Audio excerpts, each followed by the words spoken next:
فلا يتكلم أحد بموت رسول الله إلا ضربته. جئتك أؤمن بالله وبرسوله وبما شئت به. فقد أعذرت إليكم وأعذرتموني.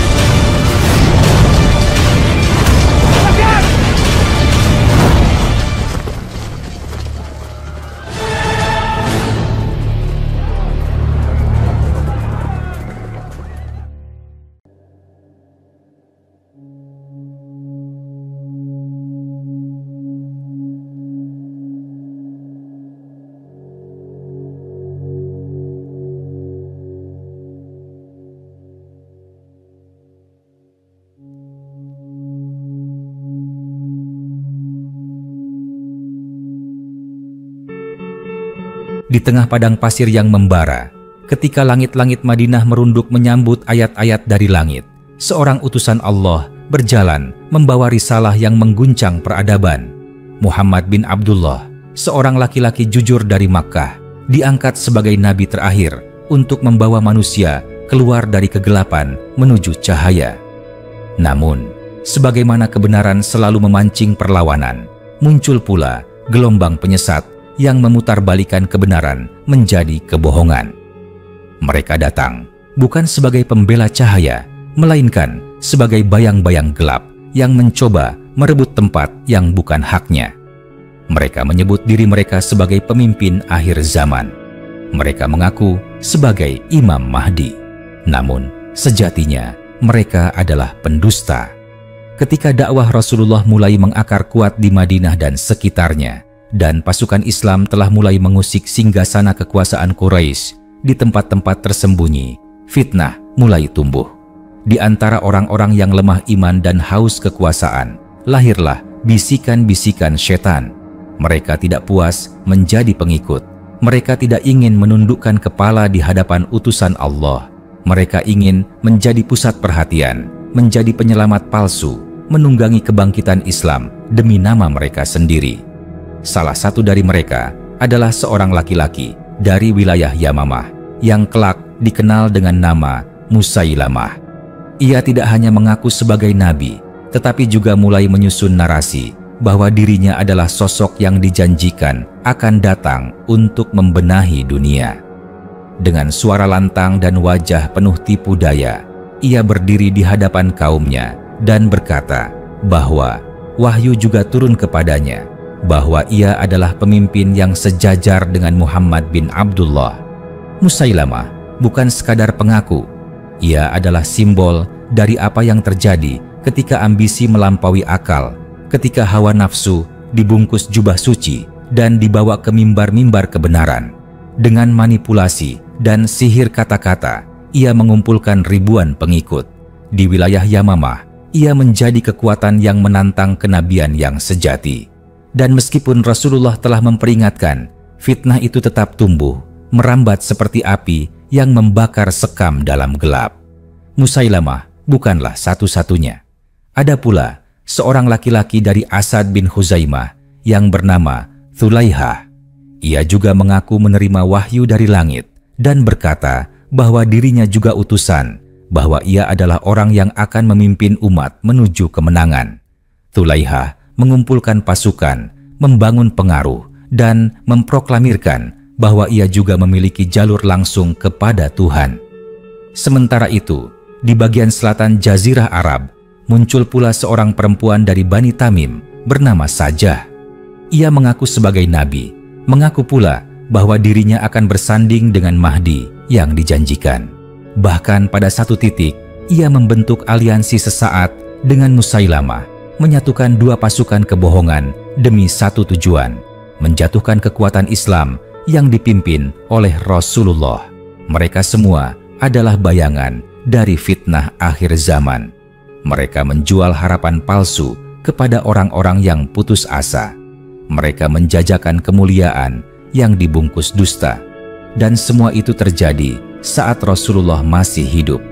Rasulullah dengan segala ketegasan dan kasih sayangnya memperingatkan para sahabat agar waspada terhadap fitnah yang mengaku sebagai nabi, apalagi sebagai Mahdi, pemimpin yang dijanjikan. Rasulullah tidak tinggal diam. Dalam khutbah-khutbahnya, beliau mengingatkan bahwa akan datang para pendusta besar, lebih dari 30 orang yang semuanya akan mengaku sebagai nabi. Mereka mengklaim berbicara atas nama Tuhan, tetapi tidak satu pun dari mereka diutus. Dan sebagian dari mereka, dalam bisikan gila kekuasaan, tidak hanya mengklaim kenabian, mereka mengklaim sebagai Mahdi, sosok pembaharu yang dijanjikan datang di akhir zaman. Namun, wahyu tidak pernah salah. Setelah wafatnya Rasulullah, para khalifah yang adil melanjutkan tugas membersihkan sisa-sisa fitnah.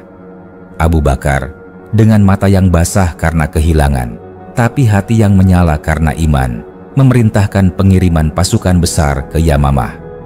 Maka, terjadi perang Yamamah yang legendaris, di mana darah mengalir seperti hujan, dan para penghafal Al-Quran gugur satu demi satu. Di medan itu, Musailamah si pendusta akhirnya tewas. Tertusuk tombak Wahsy bin Harb, orang yang dahulu membunuh Hamzah bin Abdul Muthalib, kini menebus kesalahannya dengan membunuh penyesat terbesar setelah Fir'aun. Thulaihah melarikan diri, tapi kelak ia sadar dan kembali masuk Islam. Sajah menghilang dalam kabut sejarah, ditinggalkan oleh pasukannya yang sadar bahwa mereka mengikuti bayang-bayang. Mereka yang mengaku sebagai Mahdi ternyata hanya serpihan debu yang tertiup angin sejarah. Mereka tidak membawa cahaya, tapi hanya fata morgana. Maka, setelah semua itu, cahaya Islam tetap bersinar. Meskipun langit sempat diliputi oleh awan fitnah, cahaya itu tidak pernah padam. Kebenaran tetap menang, dan mereka yang berani menantang langit dengan kebohongan, akhirnya jatuh satu persatu.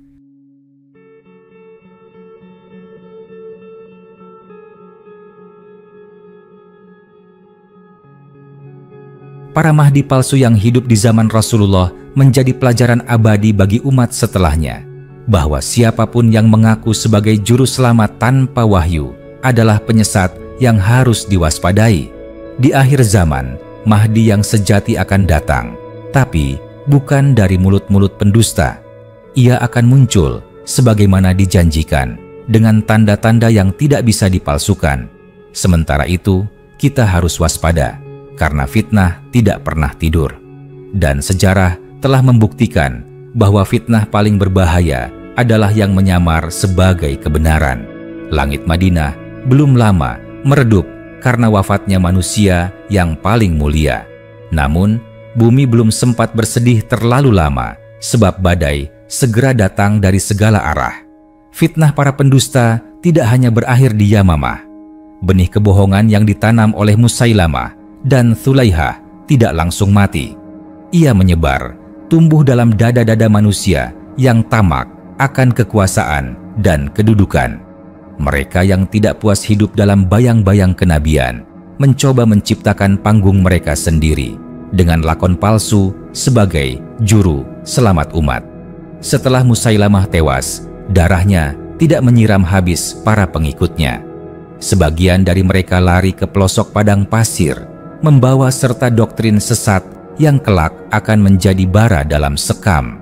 Sebagian mencoba bangkit kembali dengan wajah-wajah baru, namun ruh dusta yang sama. Mereka menyebut diri bukan lagi sebagai nabi, melainkan sebagai Mahdi, sang pemimpin akhir zaman yang katanya ditunggu-tunggu oleh umat manusia. Itulah yang membuat fitnah ini lebih berbahaya, karena sosok Mahdi adalah janji suci dari langit. Sosok yang dijanjikan akan mengisi dunia dengan keadilan setelah dunia dipenuhi oleh kezaliman. Maka, ketika orang-orang mulai mengaku sebagai Mahdi, mereka tidak hanya menentang Rasulullah, tetapi juga mencemari janji Allah. Dalam banyak kesempatan, Rasulullah telah memperingatkan dengan wajah tegas dan suara menggelegar bahwa akan datang para pendusta yang mengaku sebagai utusan Tuhan. Tapi lebih dari itu, beliau menyiratkan bahwa akan ada pula orang-orang yang kelak datang mengaku sebagai Mahdi. Mereka bukan membawa kebenaran, tapi kebohongan yang dibalut mimpi-mimpi kaum lemah iman. Jika kalian mendengar tentang seseorang yang mengaku sebagai Mahdi, Demikian sabda beliau di akhir hayatnya. Maka perhatikanlah tanda-tandanya. Karena Mahdi sejati tidak meminta pengakuan. Ia tidak datang membawa ambisi, tapi tangisan keadilan. Ia tidak mengklaim, ia ditunjuk. Ia tidak menuntut, ia ditunggu. Tapi para Mahdi palsu tidak mengerti ini. Mereka haus pengakuan. Mereka berdiri di mimbar-mimbar kecil, di pojok-pojok kampung, mengangkat tangan ke langit, dan berteriak bahwa mereka adalah sosok yang telah dijanjikan dalam kitab-kitab terdahulu. Mata mereka menyala, tapi bukan dengan cahaya kebenaran, melainkan kobaran api hawa nafsu yang membakar dalam dada. Mereka mati satu persatu. Sebagian tewas di tangan pasukan kaum mukminin. Sebagian lagi dilupakan sejarah. Nama-nama mereka hanya menjadi catatan kecil dalam lembaran sejarah Islam. Sebagai contoh betapa bahayanya kesombongan yang dibalut spiritualitas palsu. Tidak ada dari mereka yang membawa kedamaian. Tidak ada dari mereka yang mampu menyatukan umat. Yang mereka tinggalkan hanya pecahan-perpecahan, darah, dan keraguan. Dan meskipun zaman Rasulullah telah berakhir, roh fitnah mereka tetap hidup, menyelinap dari generasi ke generasi. Dari zaman ke zaman, muncul kembali orang-orang yang mengaku sebagai Mahdi. Mereka membangun pengaruh, menyihir massa, membentuk gerakan. Namun, semuanya berujung pada kehancuran, sebab mereka tidak bisa menandingi kekuatan satu kalimat. Dia bukan Mahdi yang dijanjikan. Langit tidak pernah berdusta.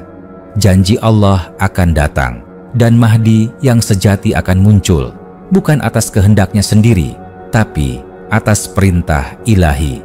Ia tidak akan muncul dari suara pengakuan, melainkan dari jeritan keadilan. Ia tidak akan datang dengan pengikut bersenjata, tapi dengan keimanan yang mengguncang bumi.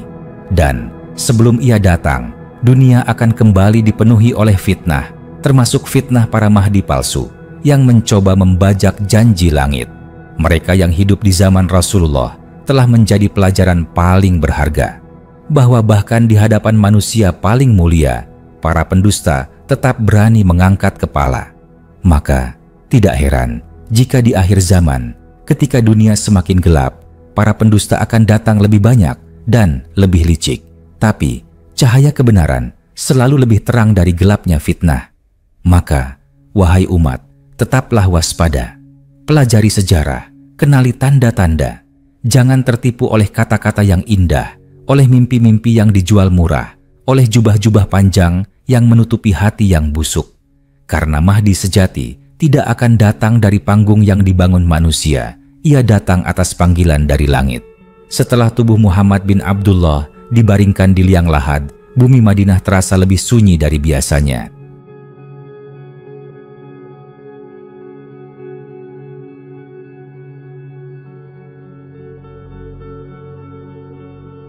Namun ketenangan itu bukan tanda damai, melainkan pertanda badai yang akan datang. Sebab saat langit telah kehilangan penjaganya, maka para pendusta bangkit dengan lebih berani. Mereka yang sebelumnya sembunyi-sembunyi kini berdiri terang-terangan, mengaku mendapat ilham, wahyu, dan kedudukan suci. Mereka tidak hanya menantang manusia, tetapi mencoba mencuri tempat yang telah ditetapkan Allah untuk orang yang belum datang. Mahdi sejati. Kekosongan kepemimpinan kenabian membuka celah bagi para penyesat. Maka berhamburanlah suara-suara fitnah dari segala penjuru, dari Yamamah, dari Bahrain, dari Najd, bahkan dari wilayah Yaman. Mereka membawa nama-nama baru, kisah-kisah baru, namun tujuan mereka semua sama: menyesatkan umat yang sedang berduka, mengguncang iman yang sedang diuji, dan mencuri simpati dari manusia-manusia yang lelah dengan konflik dan kebingungan. Sebagian dari mereka datang dengan iming-iming keadilan. Mereka berkata bahwa mereka diutus untuk memerangi kezaliman. Mereka menyebut diri sebagai pemimpin yang ditunggu-tunggu oleh semua umat. Mereka mengutip potongan-potongan nubuah, merangkai sabda-sabda Rasulullah dalam narasi yang mereka bengkokkan. Lalu mereka berkata, "Lihatlah, akulah orang itu, akulah Mahdi yang dijanjikan." Kaum awam yang tidak paham, yang baru saja mengenal Islam, mudah sekali terjerat. Mereka terpukau oleh gaya bicara yang meyakinkan, terpengaruh oleh ramalan-ramalan yang seolah nyata, dan tertipu oleh kepandaian mereka dalam meniru gaya pewahyuan. Ada yang menulis ayat-ayat palsu, meniru Al-Quran dengan kalimat-kalimat aneh. Ada yang melakukan mimpi rekayasa, mengaku melihat malaikat, bahkan mengklaim bertemu Allah dalam tidur. Dan yang paling mengerikan, mereka menyebut diri mereka Mahdi, lalu membentuk pasukan untuk menegakkan kekuasaan atas nama langit. Sebagian pengikut mereka adalah orang-orang licik, tapi banyak pula yang tulus, hanya saja tertipu. Mereka melihat kezaliman para penguasa kabilah, lalu menganggap Mahdi palsu ini sebagai penyelamat. Maka terbentuklah milisi-milisi kecil. Perang saudara pecah. Umat Islam yang seharusnya bersatu justru saling mencurigai. Kaum Muhajirin dan Ansyar yang telah bersatu di bawah panji kenabian kini kembali diuji oleh perpecahan. Abu Bakar, sahabat terdekat Rasulullah yang dipilih sebagai pemimpin sepeninggal Nabi, tidak tinggal diam. Ia melihat dengan mata kepala sendiri bagaimana umat bisa terpecah hanya karena satu orang mengaku Nabi atau Mahdi. Maka ia mengangkat pedang. Perang melawan para penyesat ini dikenal dalam sejarah sebagai Perang Riddah, Perang Murtad. Tapi sejatinya itu adalah perang melawan para Mahdi palsu yang menjadikan kebohongan sebagai agama. Pasukan dikirim ke seluruh arah. Khalid bin Walid, pedang Allah yang terhunus, memimpin pasukan melintasi padang pasir, menghancurkan satu persatu pasukan fitnah. Musailamah, si pendusta, jatuh di Yamamah. Pengikut-pengikutnya tercerai-berai. Tapi bahkan setelah itu, suara-suara fitnah tidak berhenti. Mereka datang silih berganti, dari celah ke celah, mencoba bangkit dengan wajah baru, mengaku sebagai pemimpin baru, dengan misi yang katanya suci. Para Mahdi palsu di zaman Rasulullah dan sepeninggal beliau bukan hanya kisah masa lalu. Mereka adalah peringatan keras dari sejarah, bahwa fitnah terbesar bukan berasal dari luar umat, tetapi dari dalam. Dari mereka yang mengaku mencintai Islam, namun menggunakan Islam untuk mengejar ambisi pribadi. Dari mereka yang mengutip hadits untuk menyelimuti niat jahat. Dari mereka yang memperalat nama Mahdi untuk mengobarkan perang saudara. Rasulullah telah berkata, akan muncul di akhir zaman dajjal-dajjal kecil yang mengaku sebagai nabi. Dan tidak sedikit dari mereka yang mengaitkan klaim mereka sebagai bagian dari takdir Mahdi. Mereka berkata bahwa mereka diberi wahyu, lalu memperluas klaim itu hingga mengatakan bahwa mereka adalah Mahdi yang dinanti. Namun, siapa yang bisa menipu langit? Mahdi sejati tidak akan muncul dari panggung yang dipaksa. Ia tidak membentuk partai. Ia tidak membangun kultus. Ia tidak meminta baiat sebelum waktunya. Ia akan datang sebagaimana dijanjikan, sebagai pembaru, sebagai pemersatu, dan sebagai pemimpin yang diberi petunjuk, bukan yang memberi pengakuan. Dan bagaimana akhir para Mahdi palsu itu? Sebagian dibunuh oleh umat yang sadar, sebagian dilenyapkan oleh pasukan Islam, sebagian lagi hidup dalam kehinaan, ditinggalkan oleh pengikutnya, mati tanpa dikenal, dikubur tanpa dikenang. Nama mereka hilang, reputasi mereka hangus, mereka menjadi abu dalam sejarah, pelajaran bagi generasi yang datang kemudian. Namun, fitnah tidak pernah benar-benar mati. Setiap generasi akan ada yang mencoba menyamar. Mereka akan bangkit lagi dengan wajah baru, teknologi baru, dan propaganda yang lebih halus. Mereka mungkin tidak lagi berdiri di atas mimbar, tapi berbicara dari layar. Mereka mungkin tidak memakai jubah, tapi memakai status dan gelar. Namun, mereka tetaplah para penyesat.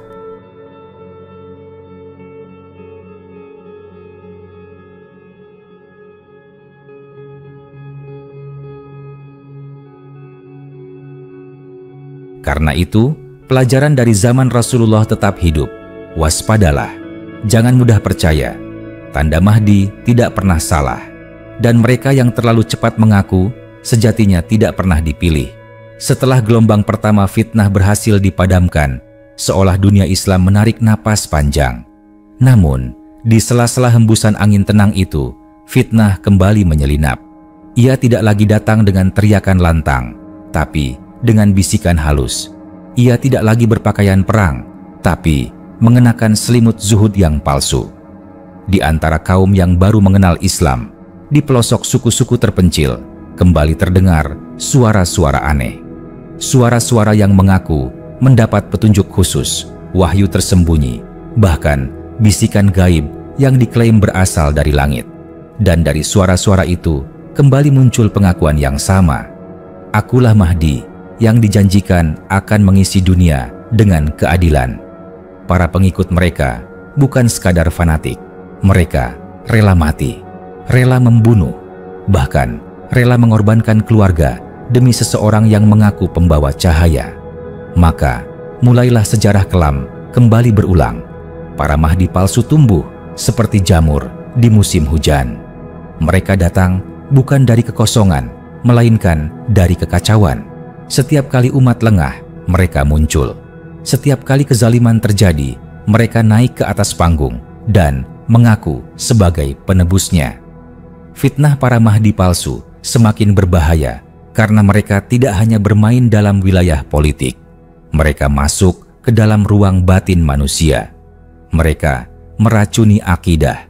Mereka berkata bahwa mereka menerima petunjuk ilahiyah, memiliki ilmu yang tidak dimiliki orang lain, bahkan diberi izin oleh langit untuk menafsirkan wahyu. Sebagian dari mereka bahkan menciptakan kitab-kitab palsu, membentuk ritual-ritual baru, dan memodifikasi ajaran Rasulullah secara diam-diam. Dan celakanya, ada kalangan yang mengikutinya bukan karena tertipu, tapi karena ingin memanfaatkan kebohongan itu. Maka, terbentuklah lingkaran setan antara pemimpin palsu dan pengikut serakah. Fitnah pun menyebar bukan hanya ke kampung-kampung, tapi masuk ke kota-kota besar. Ia menyusup ke dalam pasar, majelis, bahkan ke dalam masjid. Tak sedikit ulama dan sahabat yang bangkit untuk membendung arus ini. Mereka mengingatkan umat dengan suara lantang. Tapi, sebagaimana para nabi dahulu yang dibantah oleh kaumnya, demikian pula para pembela kebenaran setelah Rasulullah. Mereka seringkali dicaci, dituduh menolak takdir, bahkan dianggap penghalang kebangkitan Islam. Padahal mereka hanya ingin melindungi umat dari api fitnah yang berpakaian keadilan. Rasulullah tidak hanya berbicara tentang masa depannya yang dekat. Beliau berbicara tentang masa depan yang jauh, tentang zaman ketika umat akan kembali terpecah, tentang waktu di mana kebenaran menjadi samar dan para pembohong tampil bak penyelamat. Di akhir zaman akan ada Mahdi sejati. Itu benar, tapi yang datang sebelum Mahdi sejati akan sangat banyak jumlahnya. Mereka datang sebagai bayangan, sebagai kabut tipuan, dan sebagai pemanas panggung bagi fitnah besar terakhir, Dajjal. Para Mahdi palsu adalah bagian dari skenario besar setan untuk melemahkan umat sebelum badai akhir datang. Mereka hadir untuk membingungkan, menciptakan kelelahan mental, dan menanamkan keraguan agar saat Mahdi yang sejati muncul, manusia tak lagi mampu membedakan mana yang benar dan mana yang palsu. Itulah kenapa sejarah ini harus terus diceritakan, tentang bagaimana Rasulullah telah menghadapi para pendusta ini di zamannya, tentang bagaimana beliau memperingatkan sahabatnya, dan tentang bagaimana umat Islam pertama harus mengangkat pedang demi melindungi warisan risalah dari tangan-tangan najis yang mencoba mencurinya. Kini, lebih dari 1400 tahun telah berlalu. Fitnah tetap hidup. Nama-nama baru bermunculan dari berbagai negeri. Ada yang mengaku Mahdi dari timur. Ada yang berkata Mahdi lahir di gunung-gunung Afrika. Ada pula yang mengklaim Mahdi telah datang, namun ditolak oleh manusia. Media sosial, internet, dan propaganda digital menjadi mimbar baru mereka. Mereka menyebarkan klaim melalui video, artikel, bahkan mimpi dan ramalan. Tidak lagi membutuhkan pasukan kuda atau pedang, cukup satu video viral, maka jutaan orang bisa terseret dalam kebohongan. Pertanyaannya, kini, sudahkah kita siap mengenali fitnah itu ketika ia datang dalam bentuk baru? Karena Mahdi sejati tidak akan mengaku. Ia tidak membentuk partai. Ia tidak mencalonkan diri. Ia tidak menuntut panggung. Ia akan datang dalam waktu yang ditetapkan langit dengan tanda-tanda yang tidak bisa disangkal. Dan ia akan diangkat oleh umat karena keadilan dan kebaikannya, bukan karena narasi buatan atau wahyu palsu. Pelajaran dari para Mahdi palsu di zaman Rasulullah bukan hanya untuk dikenang, tapi untuk dijadikan tameng agar kita tidak terjerumus dalam lubang yang sama. Di sepanjang sejarah para nabi, tidak pernah habis mereka yang mencuri mimbar kenabian demi kekuasaan.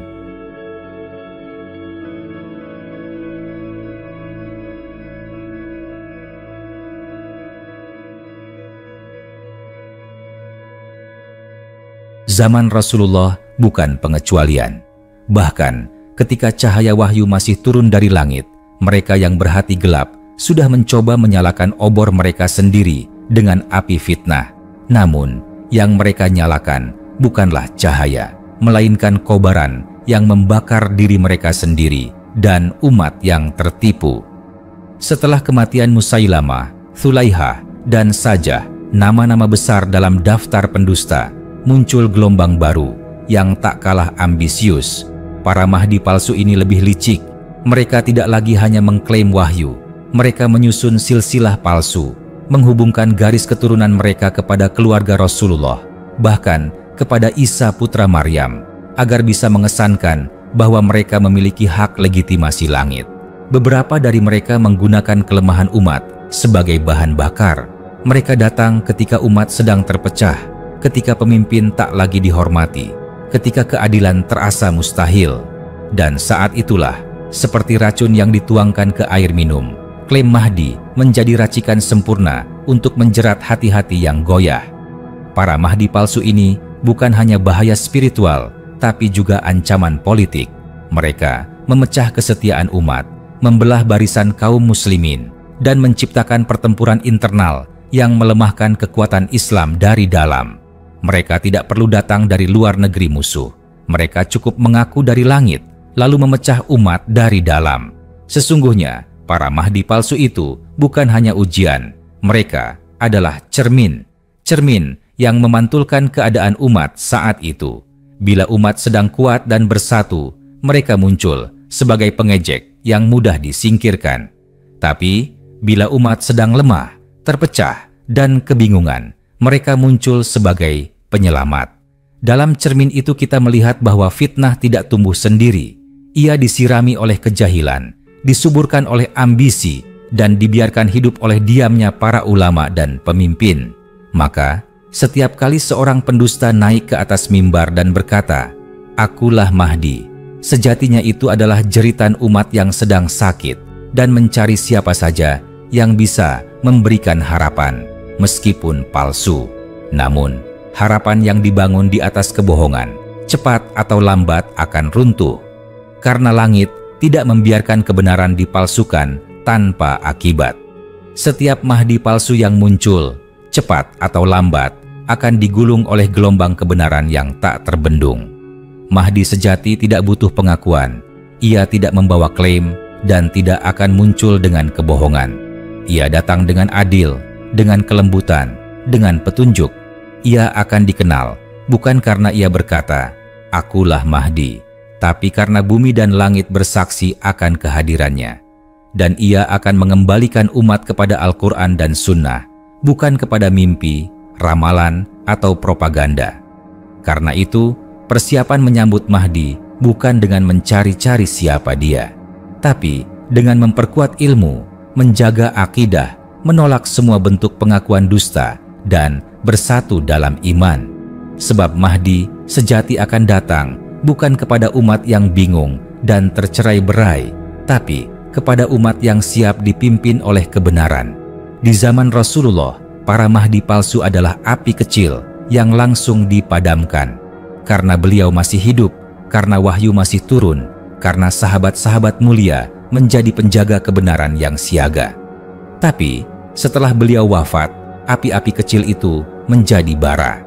Dan seiring waktu, bara itu kadang menyala besar, membakar generasi demi generasi yang lengah. Namun, warisan Rasulullah tetap hidup. Al-Quran masih utuh, sunnah masih terjaga, dan umat ini masih punya kesempatan untuk mengenali fitnah sebelum fitnah itu menelan mereka. Tegakkan kebenaran, kenali tanda-tanda. Jangan percaya pada mereka yang datang dengan klaim, tapi tidak membawa akhlak Rasulullah.